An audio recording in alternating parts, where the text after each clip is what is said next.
Welcome everybody to Motherhood, Raw, Full but True, with me, your host, Rainbow Goddess. This podcast offers candid portrayals of the reality of mothering in a Western, individualistic, patriarchal culture.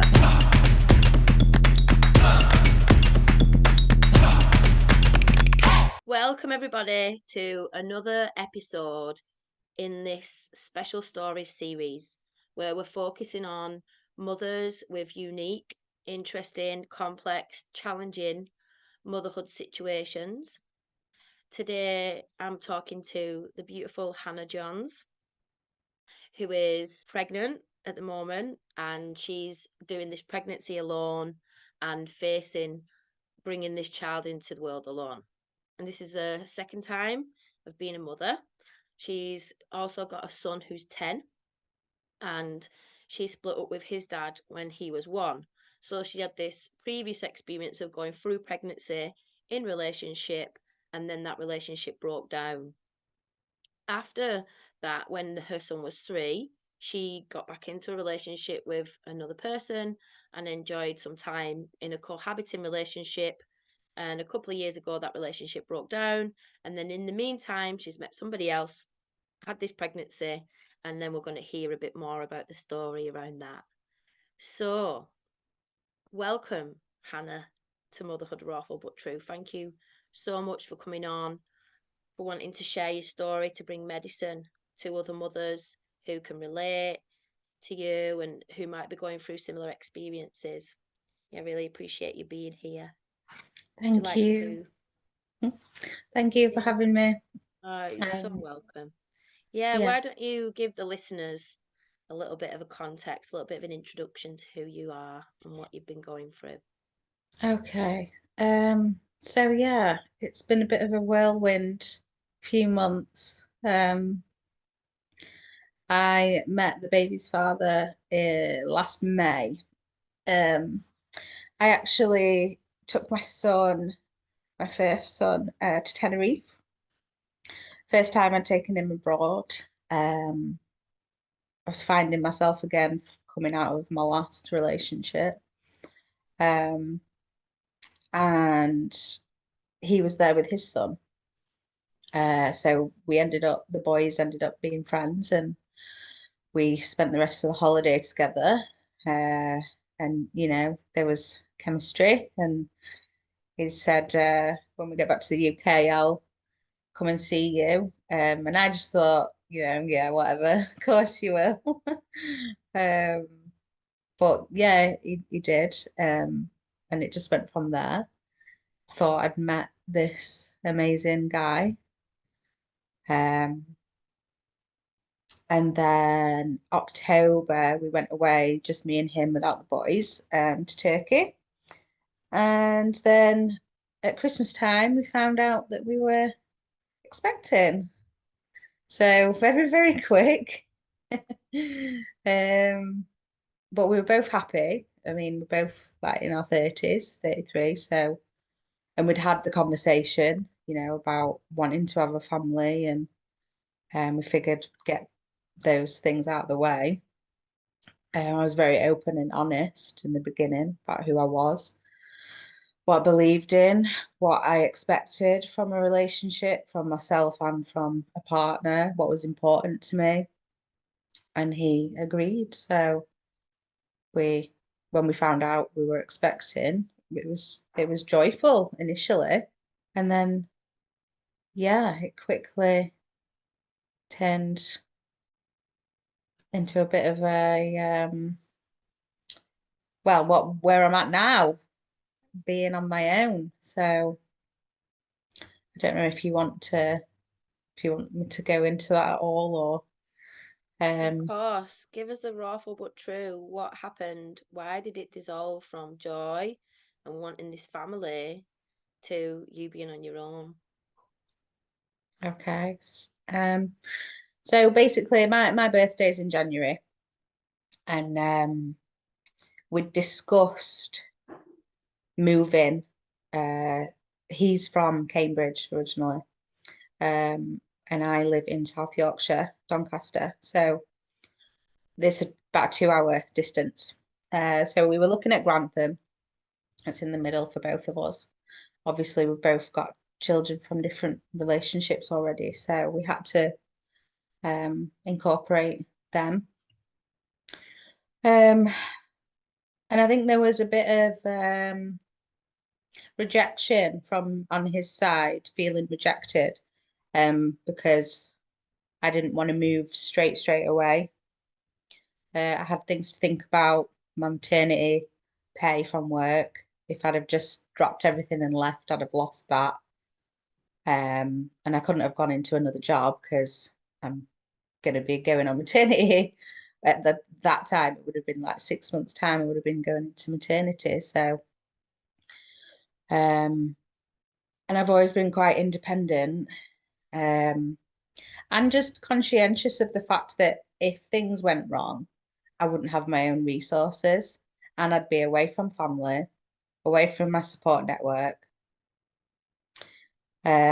So we went away for my birthday in January, mid-January, and we were discussing these concerns, options. And we got back, and then, yeah, the ghosting happened, um, which has been a big thing for me, not being able to discuss with him like what's going on in his head. He won't really open up, and there's, as I say, 2 hours travel difference. So I've not even had a chance to see him, speak to him. So now it's June. So you're saying that for the last 6 months, he's been ghosting you, just put up these walls, won't communicate. I mean, how has that been for you? Very hard because, as I say, when we were getting to know each other, when we got together, um, I've always expressed how important communication is for me. Um, so for him to do that, it was almost like an extra slap in the face.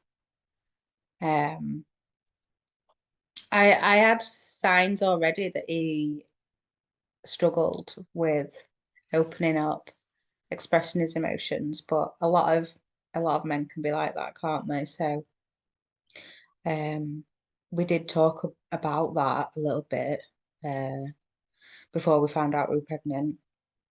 But yeah, just it's been hard. I've spoken to him a handful of times, but not properly. And I feel like he's very avoidant.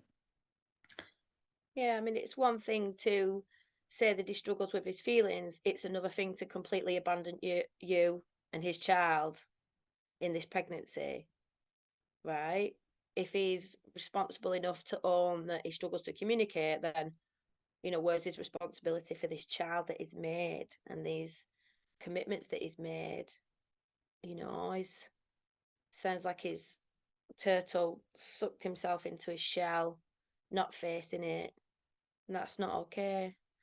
And it must be difficult, as you say, if that's triggering childhood stuff as well about not being heard, your feelings valued, and not being given a space to speak about what's going on, especially being so vulnerable, in pregnancy, especially when we need that support, don't we? I want to share what's going on with this child's other parent. So I'm sorry this has happened, Hannah.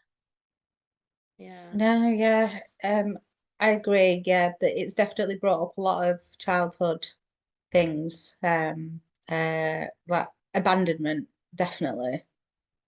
Um, I didn't have a great relationship with my dad through most of my life. We did repair that relationship a few years before he passed away. Um, so I'm a big believer in generational trauma.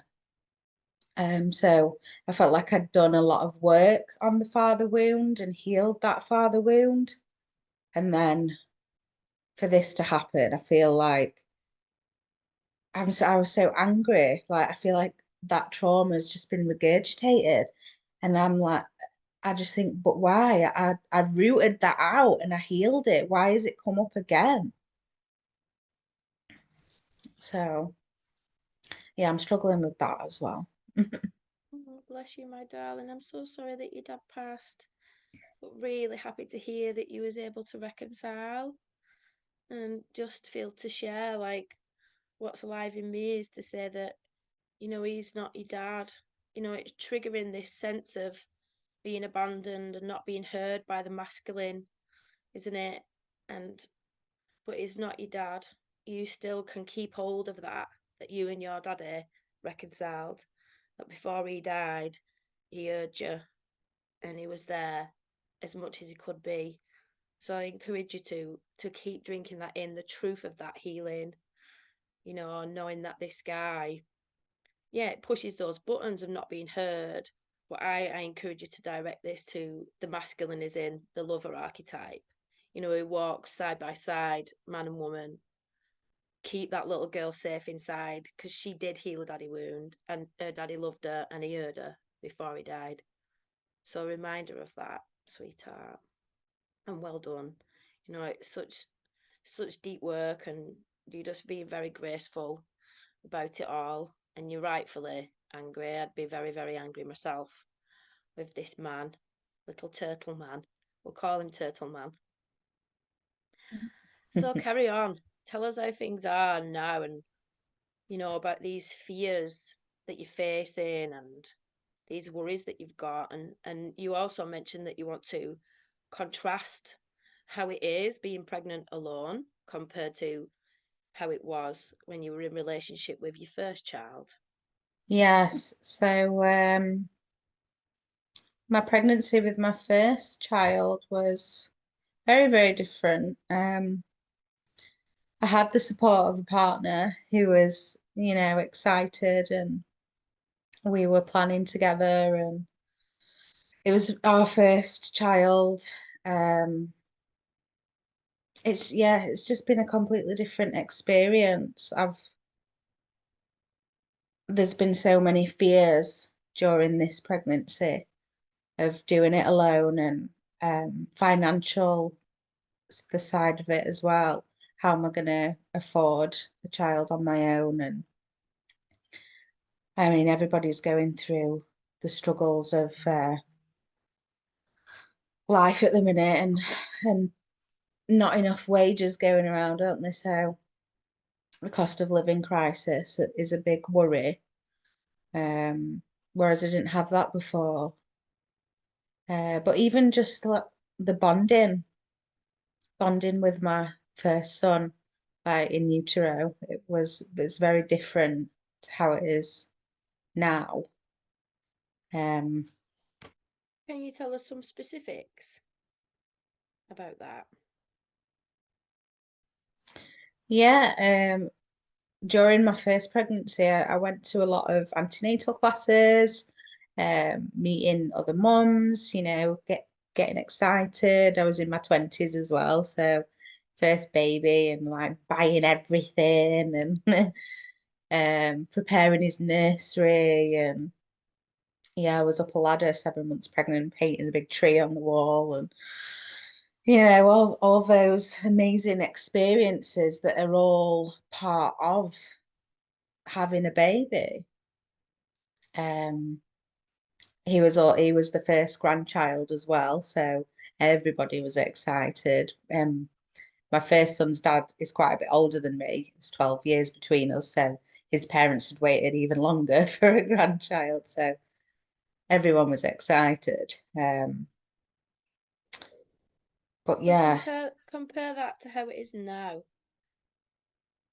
because you've got this realistic idea now. I think, especially with myself, like when I was pregnant, I was bound to these cultural ideas, like the Disney mother child relationship. I thought, oh, intuition will just carry me through. know exactly what I'm doing. And then the reality of it, and this is something that comes up a lot in literature around maternal ambivalence and crisis, even, linking to perspective, clinical perspectives, where we frame crisis in motherhood as pathology, so postnatal depression, a lot comes from this unrealistic picture that's painted in culture or what we imagine it's going to be like. And then we go through motherhood and matrescence, those first stages, and realize this isn't what it was supposed to be. And the biggest thing for me, I don't know if this is alive for you or any of you listeners, was that actually it's a love-hate relationship that you have with your child. And that was so raw. I was going through so much. I was having these therapy sessions, like somatic experiencing therapy sessions, and she was the one who said it first. And hearing those words, I was like, whoa. And this big sob came out because she put into words what I was too ashamed to say or admit.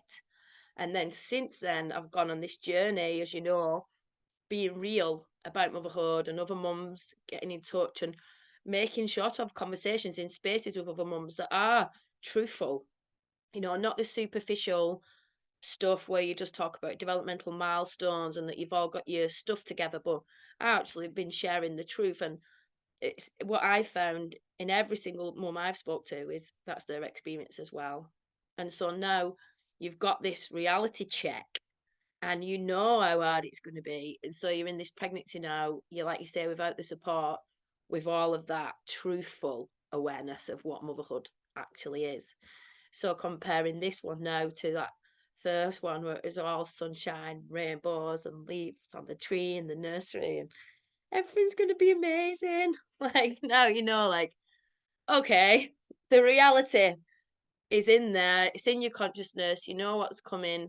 So yeah, unpack that. Tell us how it is to be aware of it all and to be doing it again. Yeah, that's exactly it. The fact that I am aware of how hard it is to be a new mum, although it is magical. You've got this beautiful baby, and in the beginning, everyone's coming round and visiting, and oh my God, it's amazing. But it's so hard as well. And I was never diagnosed with postnatal depression with my first son, but there were moments where I think maybe I could have been diagnosed if I'd have, pursued that. So all of that knowledge has definitely had an impact on how I've bonded with this baby. The fears that I have come up regarding, when he does arrive, am I going to slip into depression, or how am I going to cope on my own? Because it was hard, yeah, having a partner, let alone not having a partner. So, um, and then feelings of guilt have come up because I haven't been going to antenatal classes this time around.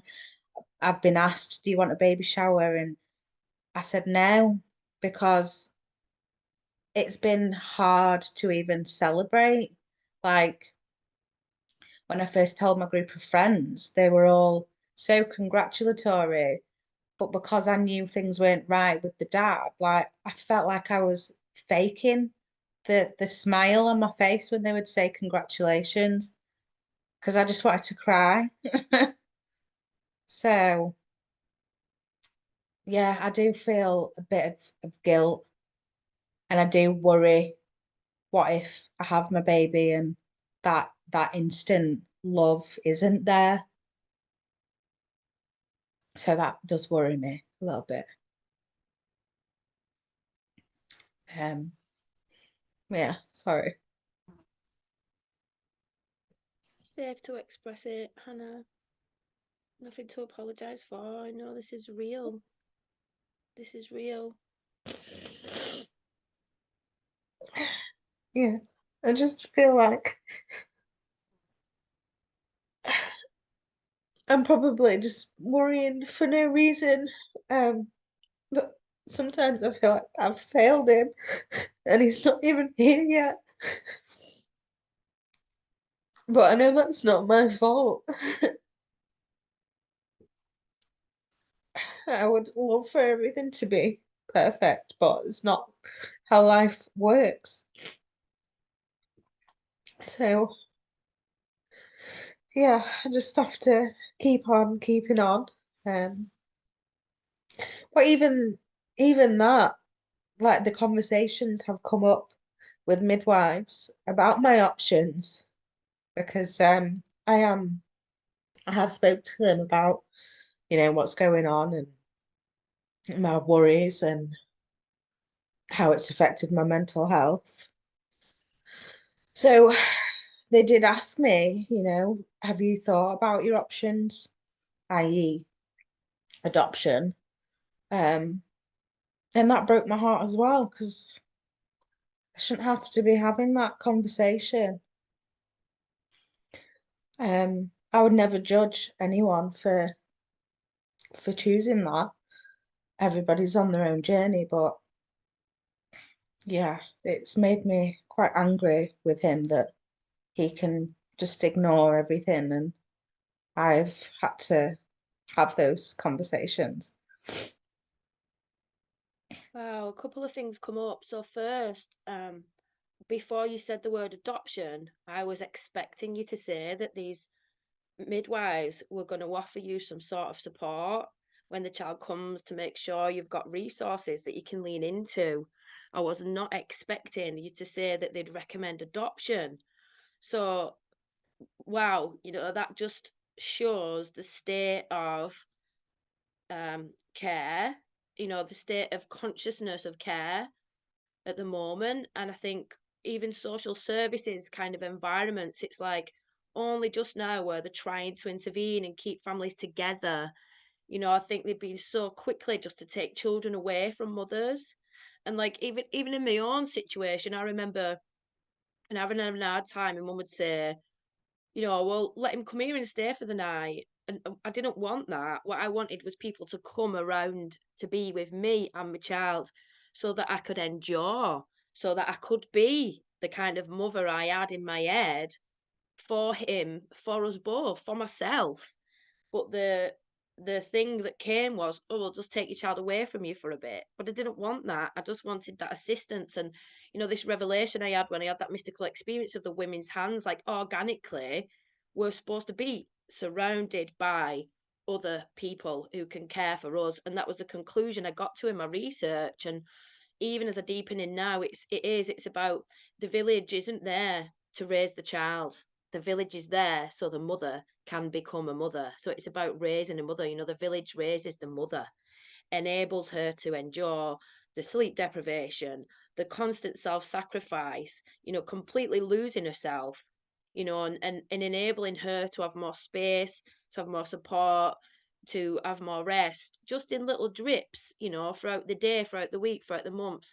She's able to cope with it all better. And, research, even on personal development, shows that, can do as much spiritual healing as you want. But if you haven't got really fulfilling social connections where you can lean into, it doesn't matter how much you're doing, you still can't flourish. So, what I think we're realizing is that the absolute fundamental necessity of community, not just in motherhood, but as an individual walking this life. So, I'm with you. I can't believe that they said that either. It just shows the level of consciousness, where these clinical industries are at. Um, and then the other thing you mentioned about, you know, because he's turtle man, because he's sucked himself in and he's, again, there's no responsibility that's put onto these dads. Some statistics, there's 15% of the UK families are single parent families, and 99% of them are single mums. And those mums, only half of those mums actually get child maintenance from the dads. And that's because our country doesn't legally push financial responsibility onto the fathers. And I think that is just the first step, when it comes to emotional responsibility, parental responsibility, actually making them share the load. Because in the end, they've gone halves on a child with a woman. The woman hasn't just said, give me a seed and I'll do everything. It's all my responsibility. Actually, we've gone halves on a child, but so much is put on the mother. And in this situation you're in now, I'm raging with you at the state of things, at the state of him, but also that our culture, really enables this to happen, and it's not okay. It's not okay. Like my son's dad took our son to a birthday party for the first time. He's 4.5 now, but it was the first birthday party he went to. And he was even asking, oh, can I leave him there for them parents to look after him and just go back and pick him up? It was like, get a present, get a card, go, play the games with your son, engage, talk to the other parents. Like, this is what I have to do all the time. He's never once made a doctor's appointment phone call, never once took him to the dentist for a haircut. All these things are on the mother. And that's another myth, in our culture, like this discourse about what mothers are. It's like mothers are solely responsible for the child, and it's not right, it's not healthy, it's not helpful, and this is causing so much ambivalence, so much crisis.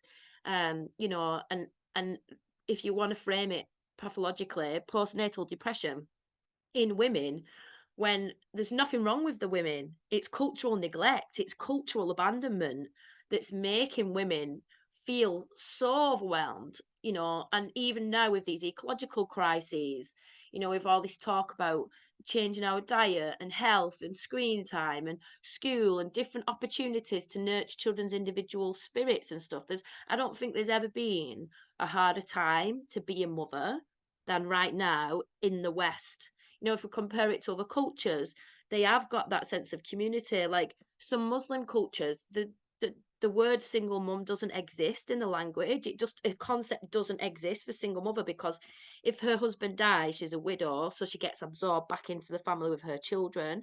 If there's no parents, then her brother's responsible or her cousin's responsible. So she's always got somewhere to go. She's never going to be on her own. So it's a really big deal that we start to understand the impact of individualism and patriarchy, and address these cultural norms, because it's just not okay. And even the state, when the state do get involved with the finances, and they suggest a certain amount of money that the parents should pay towards a child, and like I put in the calculator, like my ex, he earns, on average of £1,000 a week. I was on benefits. I had to get a new house. I had to start all over again, furnish it, far away from my own family and support networks. And yet the government said that should only give me £45 a week, which isn't enough to buy a week's shopping. So it's just too much, the responsibility on mums.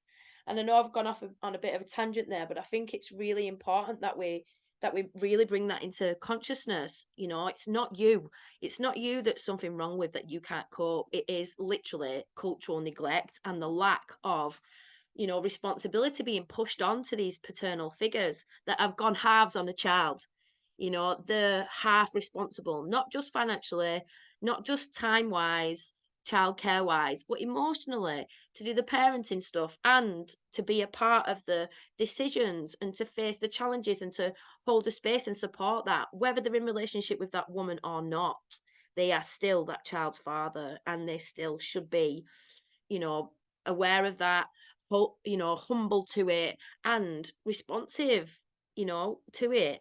So I'm with you. It's not okay that Turtle Man's done this, and it's not okay that culture puts it all on mums either. So it's heavy, this load, what you've got. So these feelings, they're so valid. Yeah, they're so valid. So bless you. Bless you. Yeah. Yeah, you're right. And it's a double whammy because not only the father's not made or even encouraged to step up and be financially, uh, to me, that's the bottom of the ladder. Like you say, there's so much more to being a parent, the emotional support, the love, you know, with your circumstance, £45 a week, that's not even what's that going to do? But it's not about just the money, is it? It's about them having a father as well. Um, So not only are the dads not encouraged or made to step up, but then as women we get stigmatized with the, oh, you're a single mom, like as if it's our fault. Like I didn't choose this. I went into this being happy in a relationship that, yes, it was new and we were still getting to know each other, but that I thought was honest and open and had a really bright future ahead. And then, yeah, I've been put into the situation of my own, not of my own choice. So thankfully, so far, I haven't faced any of that stigma, but you're always going to have idiots and their idiot opinions, aren't you? So I'm sure at some point I will face that, but they don't know my story. Um, but yeah, Yeah, there's that actually the sorry to no, cut it's all in right. again. There's actually, research around single parents that shows, the single parents get blamed. So if the child has, challenging behaviors, antisocial behaviors, isn't a typically, stereotypically good, well-rounded child, well-adjusted child, it's the parent's fault because they were a single parent. So they 100% get blamed, which is awful because, as we can see in your situation, you have not decided to be a single mom. This guy has put walls around himself. He's the one that's done the abandoning. So he's made you a single mom. So in the end, this attribution bias that we've got towards the mothers is disgusting. Actually, it's disgusting. It's unconscious. It's unfounded, and it's not true. So we're not going to bitch about him. He's showing himself for his true colours, but really, it's his lack of um, responsibility, his lack of commitment, his lack of emotional maturity, that's causing this, isn't it? Because even if he didn't want to be in relationship with you, he could still be saying, okay, let's talk about it together. What do you need? And really stepping up like a parent should, you know. So yeah, it's a shame that it's like that. But we're Yeah, changing the discourse right now. Right now. This is dripping in, through our listeners, and listeners, please share this as well with people in your networks. Let them know. yeah, yeah. Um, and it's mad, isn't it, that it is so patriarchal because it's almost as if they can do no wrong. They can walk away, but it's the mother's fault. And if I was to walk away, how could you do that? You're a mother. Mothers don't do that. So you can't win as a woman. But you know, we we we have to work with the cards that were dealt in life, and that could be an option for some people. And again, not to judge, but I couldn't do that. So that's my options really, to just go with it and go with the flow, try and surrender. Um, and I'm a big believer in, everything happens for a reason. So I believe that I met this man for a reason. After 10 years, this baby is here for a reason. Um, and maybe there's a big life lesson to come out of it. Yeah, before we press record, you mentioned that that's something you wanted to talk about. So before we go into the hopes and the dreams, let's go a little bit deeper into this theme of lessons. How are you unpacking it? How are you making meaning out of this? Um, well, I do follow a spiritual perspective on life. So I'm always trying to look at the meanings behind things and the lessons. Um, as I said regarding my dad, I do believe in generational trauma. So I'm just trying to, although I am angry with the dad, I've been trying to think about what his traumas have been and why he's maybe behaving like this, and trying to unpick that in my mind. But as far as myself, I think self-belief is a big one for me because I've struggled with that um, in my younger years as a teenager. Um, and life likes to test you, doesn't it? So when I met him, even though I'd come out of a 7 year relationship, I was I felt the best that I'd felt in a very long time. I was confident. I was moving ahead with my spiritual practice. Um, yeah, just really happy and finding myself again. And this has kind of knocked me back again. So I'm like, okay, what's the lesson? Why have I been knocked again? Um, will this teach me that I am capable? Not to be like, I don't need no man, but yeah, I am capable. My body knows what it's doing, for one.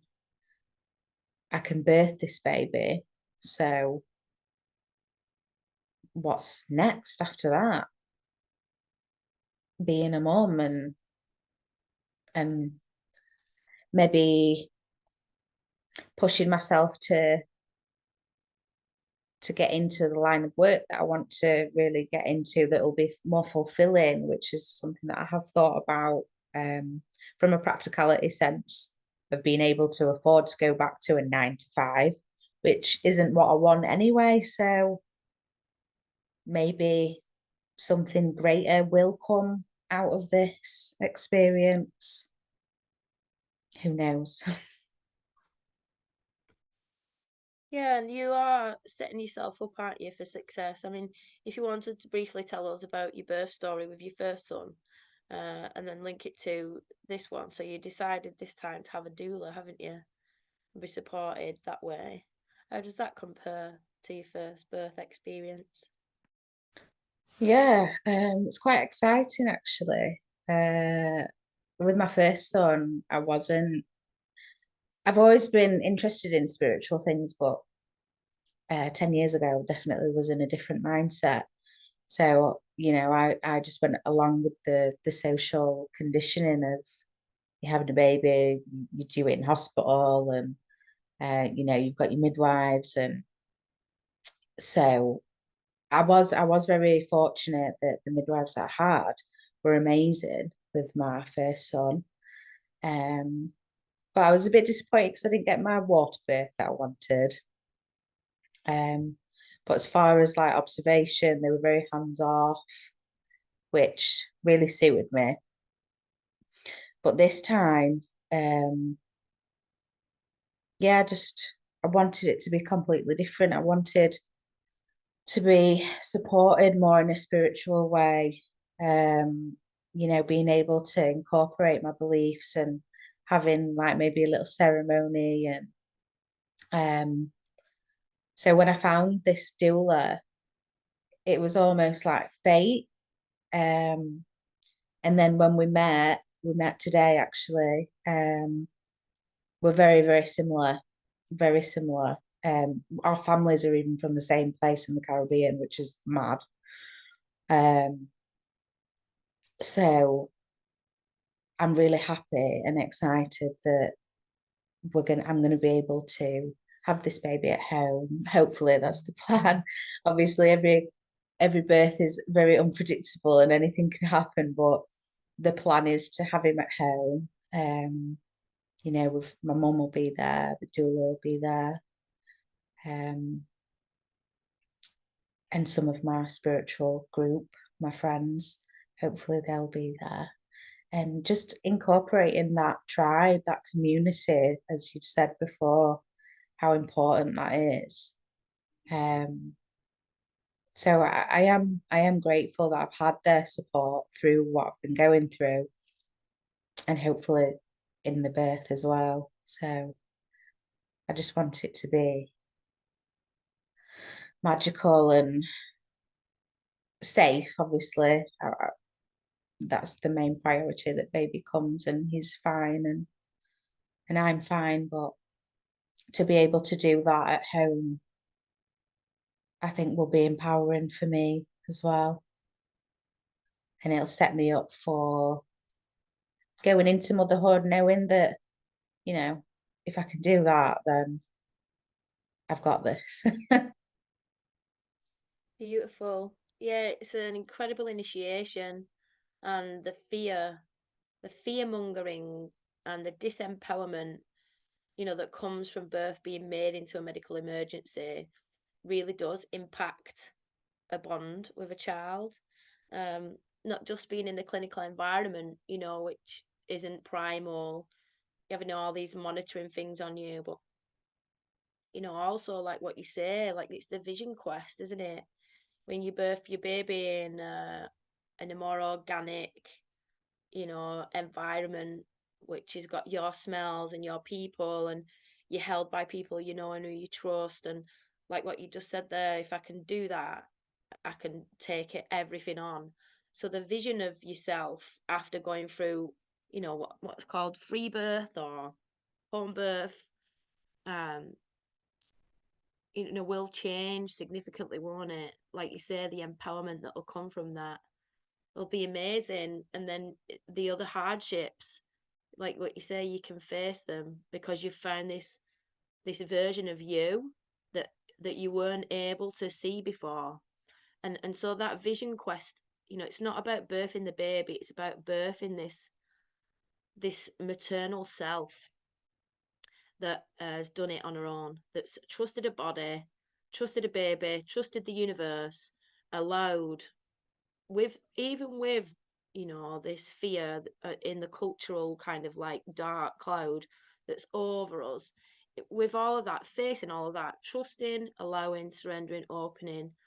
And then after that, the level of trust you'll have in yourself, in the universe, in your body, in your intuition, in your baby, it's really going to set you up. And Sharon Maloney, she's a researcher. Her PhD she did on the body as the female body as sacred, and she discussed how if women are enabled from being young to have menstrual consciousness around the cycles, then that can empower them into a more home birth, free birth situation where they embrace this vision quest. And then that then impacts breastfeeding, bonding, maternal mental health, child mental health. So it has so many benefits to it, to birthing yourself without all of this, clinical intervention that's really unnecessary a lot of the time. A lot of cesareans are actually really unnecessary, and the rushing of women, because midwives do a certain shift, and if they want to stay with you till the end and you're nearly there, then they're pushing because they want to get off. So yeah, there's a lot in that that you'll um, that you'll be safe from with this doula in this home environment. So it's really beautiful. I'm really pleased for you, and I pray, for trust and for strength and for deep intuition, deep knowing that everything's going to be all right. Because like you said, everything happens for a reason, and yeah, it's going to be beautiful. It's going to be amazing. It's going to be really powerful. Yeah. Uh, Yeah. Yeah. I think, like you say, birth's been made into a medical emergency, and it's really not. It's the most natural thing in the world. Women have been given birth since time immemorial. So, it is about coming back to self, coming back to trust in my body, and I do have that experience of having a child already. So that does help with making the decision to have a doula and have this baby at home. I know that my body knows what to do. I know that the baby wants to be born. The baby knows what to do. Um, And my doula herself, she free birthed her second child with completely unassisted, with just family. So that's really inspirational as well. So I'm happy to be working with her. And yeah, excited. Oh, good for you. So, as well as these dreams about this amazing birth experience, you said you have hopes and dreams beyond, for the future of this child and your journey with it as a single mum again. Do you want to go into those? Yeah, well, I kind of touched on it before about the work situation. I've always felt like I wanted to be of service to others, to help other people, but I've really struggled with knowing what that looks like, how to incorporate that into my life as work, if you want to call it work. I've done different courses. I did a counselling course, but it didn't really. It still felt quite unfulfilling. Like I needed to be doing something more. So I've been thinking about, what I could do while I'm on my maternity, while I've had the time to maybe go back to study. I'd love to get into homeopathy and herbalism, um, and more of a because at the moment I do work in the NHS, so I want to come out of that and go into homeopathic care. Um, and weirdly enough, when I was younger and I went to uni, I did psychology, but I actually wanted to change to midwifery. So, and then meeting this doula, it's really opened my eyes as to what women need. And I think we're going through a slow transition at the moment of more and more people realizing that allopathic care is not working anymore. And we're going back to that natural way. So I think over the next, few years or so,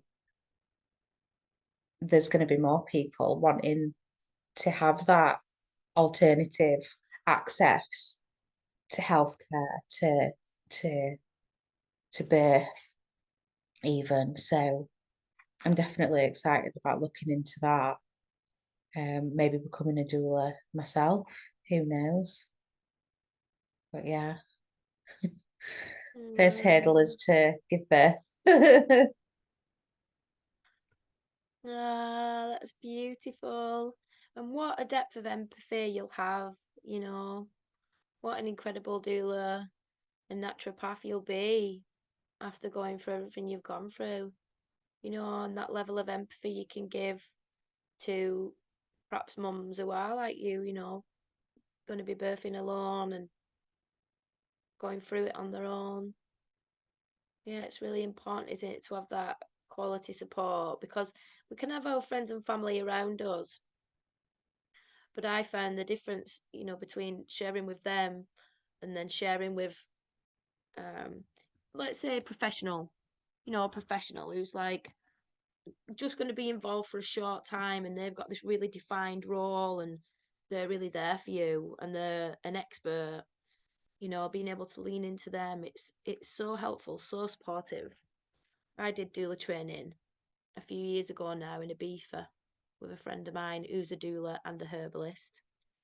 She's incredible, and yeah, she birthed a second child and a third child at home in the water and led another woman through that at home in the water a couple of months ago. Actually, I did the blessing way ceremony and she did the birth, and it's very beautiful to bring the women around a woman, where she can actually share really what's going on and the family can just hold it, because I do feel like You know, like earlier you said your friends were all congratulative, but you pretended and then really you wanted to cry. Like I do find that we censor ourselves around our families and our friends, but having this other that's not from a clinical industry, that's not coming from those fearful conditionings, you know, is really empowering.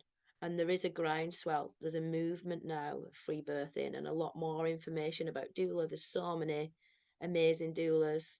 So yeah, it'd be incredible to have you join that league of light, you know, that's helping to rebalance our collective and to make birth a rite of passage for women, you know, to bring them this opportunity for a vision quest, which then brings so many benefits for the mother and child relationship. Praying for your visions of the future over the next few years and your sacred service, you know, may that bring you so much abundance and so much joy. Yeah. Thank you. Blessing Thank you and your relationship with this new child and yeah, just anointing all of them fears that you have, all them worries that you have, and anointing them with light, giving you strength and peace in your heart, trust in your heart, and then you know praying for the virtue of Turtle Man, praying for his virtue and his courage to step back in and show up because there's so much here for him as well if he chooses to join in, right? Oh, Yeah, definitely. I mean, don't get me wrong, there's been times where the rage has come out and the tears, but I have been sending him, loving energy and hoping that he will want to come forward and be a dad. Because I think that's one thing that's hit me even more, seeing how amazing he is with his first child. So at first I was just so confused about how you can be an amazing dad to one and then walk away from another. But as I say, I think I think when with a lot of things in life, it's when you dig to the root of it, it's whatever's going on within that person. Um, so I've definitely had to take a step away from blaming myself, um, and thinking, what's wrong with me? Why doesn't he want to be here with me going through this? It's not about me. It's whatever he's got going on. So I'd love to help him. That compassionate side of me, that empathetic side, would love to help him do some inner work that he clearly needs to do. But that's one thing I have learned, and not just through this experience, but you can't force anyone to want to do the healing work because it's scary. It is scary to look at yourself and look at those wounds.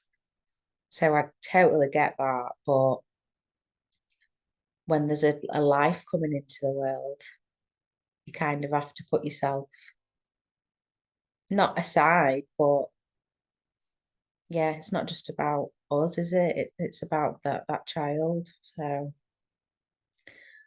I can hope for him to come to some realization, but I can't freeze things while I wait for that to happen. So I've gotta get on with it. But yeah, like I say, this might be my the reckoning of my life. It might be the thing that's catalyzes, my next adventure and going even deeper within myself. I Yeah. really resonate with that. And yeah, just honouring your grace, you know, your emotional maturity. Yeah, it's beautiful, really beautiful. You're a very strong, inspirational mother and woman, Hannah. Really are. Yeah, and I love this what you say about the reckoning of my life. Like when I signed up to do my masters in consciousness, spirituality, and transpersonal psychology, I was pregnant when I applied, and I was in relationship, and it was all going to be amazing, and I was going to study psychedelics, and I was going to bring back mushroom shamaness priestesses to the UK, and it was all going to be about that. And then at 8 months into motherhood, 8 weeks we went into lockdown. 8 months into motherhood, I left him, went in this temporary flat on my own, then moved to a permanent home in a new town where I knew no one. And if I hadn't gone through that, I wouldn't have become a matricentric feminist. My dissertation wouldn't have been on motherhood. I wouldn't, be applying to do a PhD now to map the transpersonal spiritual dimensions of motherhood. I wouldn't be, so passionate about social justice. I wouldn't be doing this podcast, which is bringing such a medicine to society, debunking these myths and giving a space for women to talk about how it really is so we can get an idea of what's really normal, not what the myths are and what culture thinks and the dream, the Disney mother version of what motherhood is, but actually the truth of what's going on. Because until we really know that and expose that and talk about it, we can't help, we can't bring remedy, we can't educate these institutions that are involved, and so it was for me, I say it was my baptism of fire. The fact that what we went through. And even though I told you, like, I did doula training, I didn't have a doula. And I was so adamant that I could do it on my own. I didn't even pack a hospital bag. So then in the end, when we were having to go to hospital because I'd been in labour for 24 hours and my waters had broken, there was all this fear of infection, by that time I had no hospital bag. So I was on my knees weeping as my partner and the midwife were like frantically packing a bag. And then after the whole next 2 days of the traumatic birth experience, I like come round a bit in hospital with this baby, and I didn't even have a clean pair of knickers.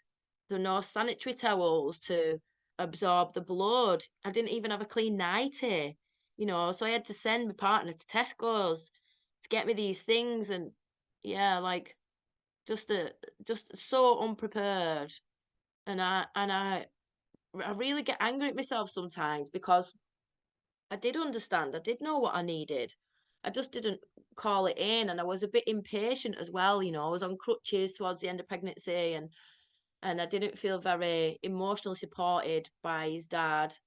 And like I say, I was in Yorkshire, so I was far away from my family. But yeah, I got really impatient, and I think this idea of a due date, I was hankering for this due date. I wanted it to happen, so I did push for a stretch and sweep, which started this chain of intervention. And I think if I had had a doula, she would have said, just give it a few more days. You've waited this long.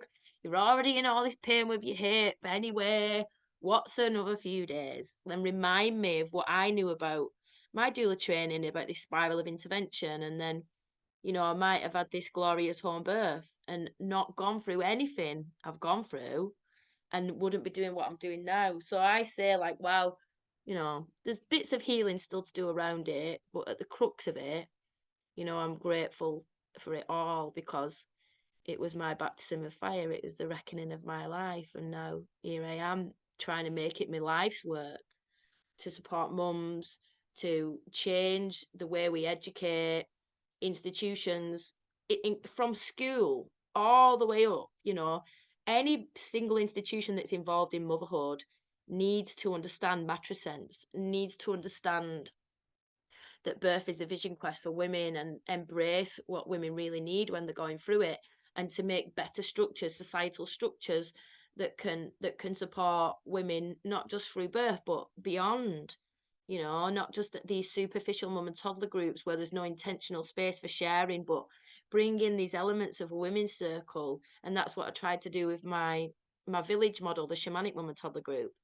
Moving forward, there's just so many ideas, like, which are pioneering, novel ideas, that things that don't exist but that need to happen so that we can bring mums together, so that they can share the journey deeply, so they can forge real bonds. And then once they've got that trust with those others that have had shared experiences and share values, then they can forge real trust so that they can lean in, so that they can be truly interdependent.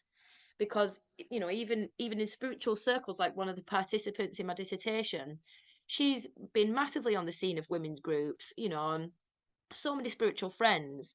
But yet when she became a mum, because a lot of those other people weren't parents, they couldn't empathize. So then she felt disfragmented and disconnected from her own spiritual community, and then had to make a whole other one. Luckily, a child went to a Buddhist school, and she was able to connect with a couple of mums there. But then it's this whole thing of starting again. Those people don't know the story of your life, they don't know your history, and they're meeting you at a point where you're so vulnerable, so neurotic. You're coming across as like, a shrunken kind of chaotic version of yourself that then they've never seen you before, so they don't know. So there's this real importance, a fundamental importance of like bringing women together, making sure that we've got good networks, before pregnancy, building them in pregnancy, so that we can lean in, so that we can build that trust, and you know make it a bit more of an organic experience, like we say in tribe. Because you can be around other mums, but if they're not on your wavelength, you're still isolated because you can't share. And I think so much goes on in the night, so much goes on in the home where you've got women and children just for hours and hours on their own. So much goes on there that's undocumented, that's underreported, because so much fear. Like you even said, you didn't say, but you thought you had postnatal depression. And if you had reported, you probably would have been offered medication, maybe some counseling. But a lot of friends who I know have been through really challenging times, really dark times with the kids. They were afraid to ask for help because they thought the kids had been taken away. And that needs to change, because if we're not leaning in for help, then we're dealing with more on our own. It's so much more harder. So we have to make it safe. We have to normalize what's really going on, and then really celebrate women stepping forward. And then we need to change intervention structures to be more supportive, to be more helpful to helping mothers endure. We have this vision of a charity called the Fairy Godmothers, which is a line in the night for women who are really struggling because of sleep deprivation, where they can just ring this line, and an older woman, an elder woman, will just start singing, saying, "It's okay, we've got you. We know what you're going through. We know you want to throw your baby at the window. There's nothing wrong with you. You're just really tired. We're just going to sit and hold you while you carry on holding your baby. We're going to help you to get through this." And then once that woman's come round and grounded herself a little bit, if there's another mother on the line in the middle of the night, we can connect them so that they can talk to each other in the middle of the night. So just, there's so much we could do with the right resources, and there's so much money being spent on these things. It's not like we haven't got money. We're just spending it in the wrong places. We need systemic change, but I really feel like, we're putting the wheels in motion. It's churning, it's turning. Even with this, what we're doing now, this conversation we're having now, we're calling it in. Your courage to calling this doula, to be so courageous, to get good with the situation. And like, that's divine femininity for me. Don't go out there reading goddess cards, dancing around in the rain, naked in a river. This is divine femininity. The ability to be so fierce with it and yourself. Like, this is just what we have to do. This is how it is. Got to get good with it, and I've just got to get on. And I will. I will get on. It'll be hard, but I'll do it. And if we had more of that in us in pregnancy, we wouldn't have so much fear around birth either, because we'd be like, this is going to be hard, but I'm going to do it. And I think that was a thing for me in my birth. I was so afraid of the pain. Not once did anyone say, yeah, it hurts, but you can do it. They just all had me in victim mode, like, how can we get, around this? How can we get around this? Nobody said that. You've got this. And I needed that. I needed someone to be like fierce, like that woman, like, foof, come on, come on. So, yeah, sending you all that energy, from today moving forward through your birth and then beyond. You have got this, and you will do it, and it's going to be glorious. And, blessed be to you in this reclamation of your life, as you put it so poetically. Thank you. Yeah, you've hit the nail on the head there, really, because we've focused so much on the 3 trimesters, don't we? Quotation marks, but nobody really educates mums about the 4th trimester, of how important it is after the baby's here. Yes, the pregnancy and the birth is such a pivotal point in your life, but after the baby here is a big thing as well. And so for me, when I had my first son, I was in my 20s and I was the first in my friendship group at that time. It's completely changed now. Um, but the friendship group that I had at that time, I was the first to have a baby. So, not only did I feel, although they were supportive as good friends at the time, they didn't understand what I was going through. And there were nights where, my partner at the time used to work at night. So sometimes I would be on my own. And I remember one time just like looking at him and just shouting, like, what do you want from me? I've done everything. You changed, you fed, you clean. What do you want from me? And then obviously like the mum guilt comes in, doesn't it? Where you're like, well, why did I just do that? He's just a baby. But I think if we had that space to be more open and honest about the fact that we do lose our shit sometimes, and that's all part of it. That is a normal, natural part of being a new mum with a newborn. Um, but yeah, Can I the just the add to groups. that? It Mm, is normal and natural when you push to the limit and you have no support and you're absolutely sleep deprived, mm, but that wouldn't happen in a situation where you weren't culturally abandoned, where there wasn't all this individualistic, it's all on you, you're in the home on your own. Not only that, like in more communal environments, you don't have to cook and clean 3 times a day. You don't have to do all the shopping. You don't have all the responsibility of all the bills, thinking about where the next bit of money is coming from. So, women in the West that aren't living in these more communal, more familial environments, the nervous systems are stretched so much. So it isn't natural in an organic kind of more, you know, wholesome, more collective way. If the mother was held, these things wouldn't be happening, so it's becoming a norm through the West, through individualism, through patriarchy, through all of this responsibility being put on mothers. And I just want to say, for anybody that's listening, and for you and for myself, it's not our fault. There's nothing wrong with us that we shout when we're to the end of our limit. There's nothing wrong with us. This is a natural response to the nervous system being overwhelmed, right? In the mammalian culture, if you look around at different mammals, when they feel threatened or when they're in survival mode, they get aggressive. So it is the natural nervous system response to go into fight.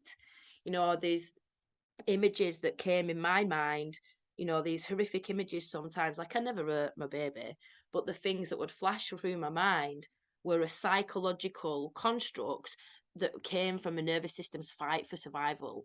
And in truth, my nervous system just wanted to look after me because it's got my back, because it's mine.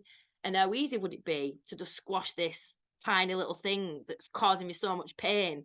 So I'm not surprised all these images came. That's my self preservation response to the situation. But that wouldn't happen if mothers were held properly and educated properly and prepared properly. It just wouldn't happen. So I'm sick of these things, these courses that are all over Facebook now. Oh, stop shouting at your kids in 2 weeks. Just pay me £2,000 and you'll learn this technique where in 2 weeks you'll just be able to completely suppress the survival systems in your biology that have been there for millennia. We'll just help you override all of that. It's bullshit, absolute bullshit, and really harmful as well. What we should be saying is go and charge the institutions 2 grand to learn how they can better support mothers because it's on them. That's what I'm really trying to say. I'm really trying to push. Like this nugget is, it's culture. It's not women. It's culture that's making it happen. So yeah, practice resurrection. That's what I've done, and what I do all the time when I lose it. I practice resurrection and repair.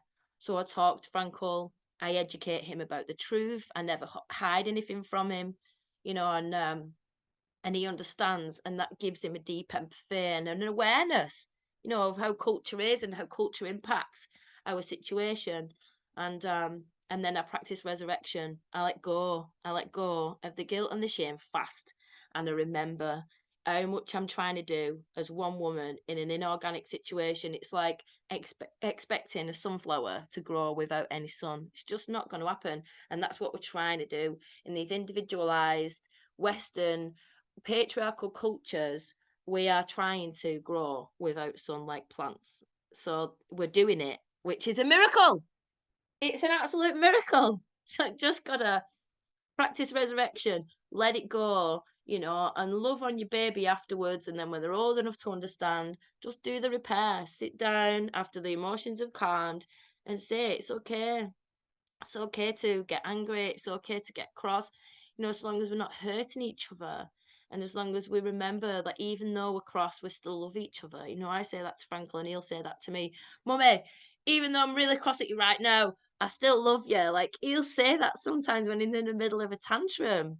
So I think that's better than hiding the emotions. I think that's better than just sitting in guilt and shame about it and, not reconciling it. I think, yeah, it's important that we embrace emotionality and our primal animalistic part of us.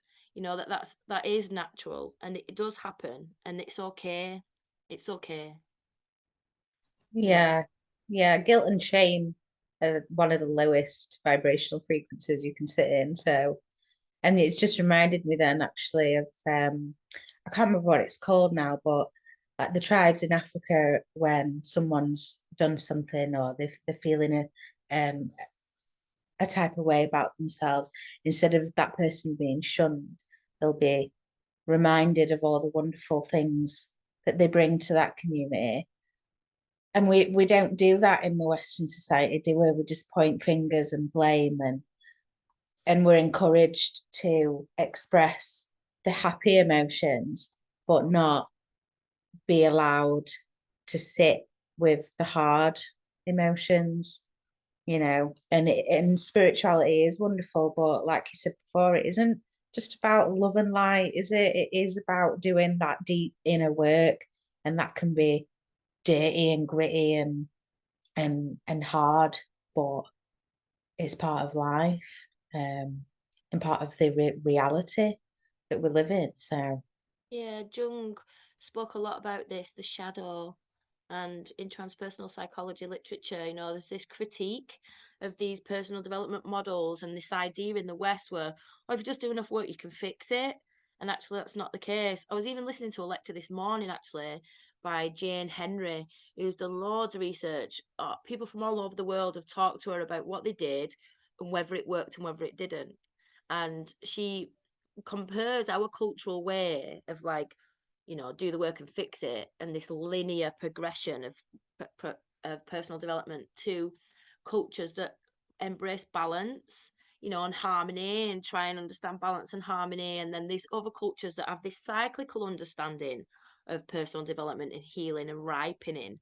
It's about dipping in. Sometimes it's hard. Sometimes you're on top. Sometimes them shadows come back. Sometimes they dissipate. Sometimes, those reactions are there and we can be more mindful of it. But it's about cycles and it's about embracing that, that's a part of it. And then Jung, he didn't say that we can eradicate the shadow. He said what we need to do is get to know the shadow and embrace it and love it, because it is a part of us. And there is a dark side. In my research I did, the women talked a lot about shadow work and they talked a lot about the emergence of this dark mother, the one that's lost it with the kids, and the one that one of my participants, she said, I'm like this grizzly, growly mama sometimes, and I'm not just shouting, I'm like screaming, and I can't believe that the neighbours can hear me, you know so there is this real dark side of motherhood. And there's a book that I want to write and it's called The Monster Under the Bed Is Mummy, but it's not her fault. And so these concepts of like trying to reconcile this figure from the child's perspective, who's so like the epitome of the universe, a complete and utter everything. There's nothing else beyond the mother, like the caregiver, like when they have these ideas of people reaching up for help to the sky, they're reaching up for God, but I don't think they are. That's something from infancy where we reach up for the mother to pick us up and hold us, right? So there is this reconciling that children have to do, that the mum's not always going to be overwhelmingly loving. Sometimes she's going to be wrathful, and sometimes she's going to be scary, and sometimes she's going to just not be available to soothe us.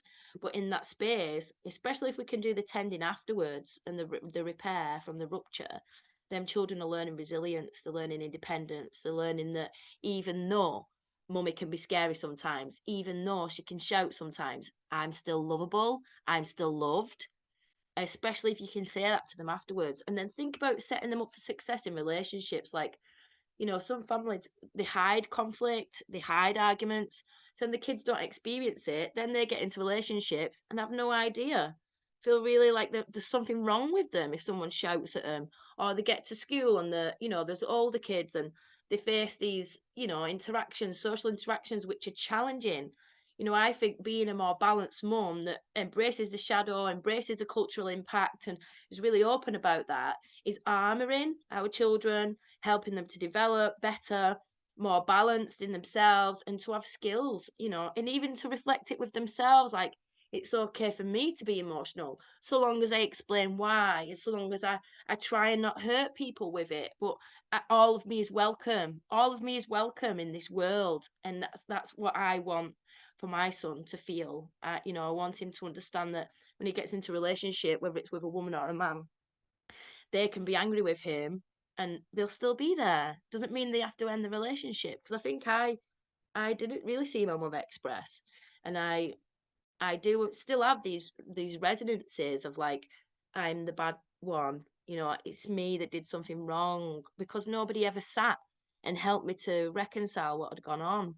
So I think it's a beautiful epoch, and if we are being raw with our children, I think that's healthy, as long as we do the reconciling and the repair, where we have that conscious conversation with them to help them to integrate it afterwards and understand. So yeah, I hope that's helpful for you and for the listeners. Yeah. Yeah, definitely. I agree. I've always been communicative with my first child. And we've always said, even from when he was little, use your words, and it's okay to feel this type of way, and it's you need to express your emotions. And I think it's natural as well, as especially as mums, if we've got stuff going on and we're in pain, or we're crying, we try to some extent hide that from our children. But I think it is important for them to see that, yeah, we do have emotions, and it's okay to express them and to share them. Because at the end of the day, if you bottle them up and you hide them, they're not being resolved, are they? They're just building up and building up. So, and my son's very sensitive, so yeah, I feel like I have an obligation to him, even more so, to help him deal with those sensitivities and those emotions that he has. Um, and I want him to become a man that isn't afraid of his emotions, or feels that he can't speak up about something that's making him sad because he's supposed to be a bloke. Do you know what I mean? Like, I have experience of losing a friend, a male friend. So the thought that my son could possibly one day be a man who feels completely alone and unable to express himself, that just doesn't, that's no, I can't reconcile with that thought. So it's very important to me to raise my son feeling like he can express, definitely. Oh. Ah, beautiful. So I feel like we're coming to a natural conclusion here. And yeah, I just want to give you the floor, Hannah, if there's anything else you want to share anything else you want to express, just to bring some closure to this beautiful journey we've been on together? Yeah, just I think it's inspiring to hear other people's stories and to know that you're not alone, and to know that, like you say, it's totally normal to have these moments where we just feel lost or angry or frustrated, and to not put too much pressure on ourselves to be the Disney mum, the perfect mum. Especially in today's society, a lot of people like watching the media and just the image around women as mothers and as women. We've got to be perfect, and you've got to lose the baby weight like after straight after you've had the baby, and it's just, yeah, all a bit crazy. So if anyone out there is facing motherhood alone or has experienced it, then I think finding people like yourself and other groups that they can relate to, it can only, yeah, improve the lives of women and the lives of their children, but also maybe encourage and influence systemic change, as you say. So yeah, thank you for having me. Thank you, Hannah. It's such an honour and a privilege. I'm so grateful for you coming on here to share your awful but true story. And like Hannah said, if anyone's out there listening, feeling isolated, get in touch with me, and reach out, find some spiritual groups in your community, no matter whether it's a women's group or some sort of even a curtain space, some sort of family friendly thing. Just go and find the good people, people who are showing these values of making safe space for authenticity, and be discerning when it comes to healing modalities, be discerning when it comes to taking on, these big cultural myths and these big cultural conditionings, lean deeper in, trust in your intuition, and honoring yourself, because you're really worth it. Really worth it to have those good mirrors and that excellent holding, that excellent quality of care. And yeah, just praying for us as a collective, that these terms that we're coming up with now, matrescence, obstetric violence, that these can filter deeper into society. Really praying that my PhD can really help us to understand matrescence, what women need, so that we can educate these institutions, and praying for the other academics as well, the other people that were on the ground being activists in maternal feminist movements, trying to be a voice for mothers, just praying for resources, praying for these voices to be heard, and for them to have the power to make these changes that we all need, so that the next generation of mothers, have a better time than what we did, so that they're not facing these same issues that what we've had, so that we can have more organic community around women that are going through matrescence in the future. Uh, Beautiful. So thank you so much for listening. Can't wait to do the next one. I've been Rainbow, and this has been Hannah, and we've been Lawful But True. Could you?